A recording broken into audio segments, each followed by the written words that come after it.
একবার এক আশ্রমে এক সাধু কিছু ছেলেদেরকে নিয়ে থাকতো।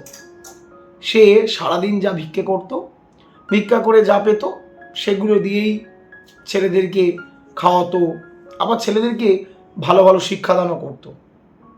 হঠাৎ একদিন সাধু কোনো একটা কাজে আশ্রম থেকে বাইরে যায়। সেদিন আশ্রমে ছিলেন না।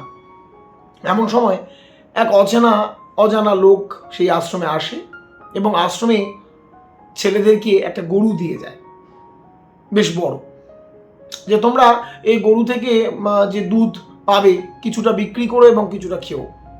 তারা প্রথমে একটু হেজিটেট করে যে গরুটাকে রাখবে বা রাখবে না।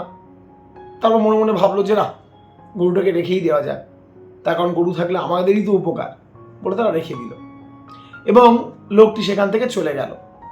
বেশ কিছুক্ষণ পর সাধু যখন ফিরে এলেন আশ্রমে, তখন সেই ছেলেগুলো সাধুকে জানালো যে বাবা, এই আশ্রমে একটা লোক এসেছিল এবং সে একটা গরু দিয়ে গিয়েছে।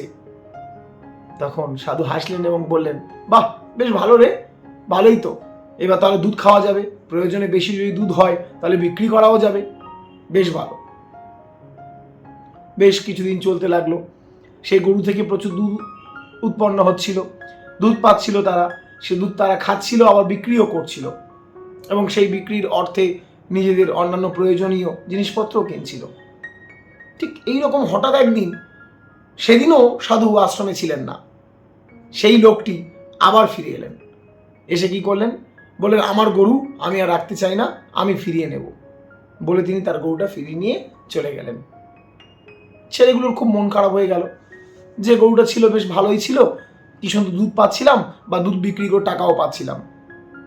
বেশ কিছুক্ষণ পর সাধু আশ্রমে এলেন। ছেলেগুলো খুব দুঃখের সঙ্গে সাধুকে জানালো যে বাবা, আজ না সেই লোকটা আবার এসেছিল, এসে তার গরুটা ফিরিয়ে নিয়ে চলে গিয়েছে। তখনও সেই সাধু হাসলেন এবং বললেন, বাহ, বেশ ভালোই হয়েছে তো। ছেলেগুলো অবাক, ছেলেগুলো বলছে, কি বলছেন?